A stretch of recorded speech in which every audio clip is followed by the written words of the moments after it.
Relationship between HCF and LCM. The product of any two number is equal to the product of their HCF and LCM. Relationship HCF और LCM का क्या होता है वो इस फार्मूले से हमें पता चल जाएगा। दोनों नंबर की प्रोडक्ट यानी दोनों को मल्टीप्लाई करके जो आंसर आए वो बराबर होगा हमारे LCM और HCF को जब हम मल्टीप्लाई करेंगे उसका जो आंसर आएगा। तो चलिए अब हम एक्सरसाइज में से सॉर्ट करते हैं।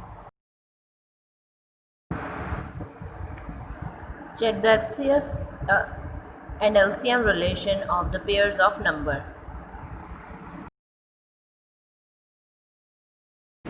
सबसे पहले हम 12 का फैक्टर फाइंड कर लेंगे। 12 के फैक्टर्स करेंगे, 9 के फैक्टर्स जो सिंपल वे हम पिछली एक्सरसाइजेज में करते आए हैं उसके मुताबिक।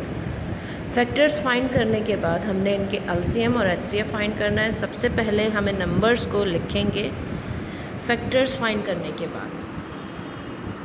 जैसे 12 के फैक्टर्स 2 2 3, 9 के 3 3, तो HCF हाईएस्ट कॉमन दोनों में क्या है 3, वो हमने लिख दिया। देन LCM के लिए पेयर वाला नंबर सिंगल टाइम बाकी सारे नंबर लिख के मल्टीप्लाई किया, हमारा आंसर आ गया 36। तो ये हमारा HCF एंड LCM का आंसर तो यहाँ तक कंप्लीट हो गया। अब हम इसमें आगे काम करते हैं।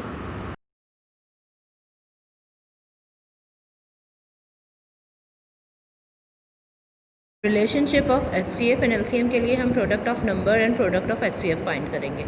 तो हम फॉर्मूले में वैल्यूज़ लिख देते हैं। जो हमारे पास नंबर था वो था 12 एंड 9 और जो HCF था वो 3 एंड 36। तो इन दोनों को मल्टीप्लाई करते हैं। 12 एंड 9 को मल्टीप्लाई करें तो 12 9 सा 108 और 3 multiplied by 36 that's also same 108। तो ये हमारा रिलेशनशिप क्लियर हो गया।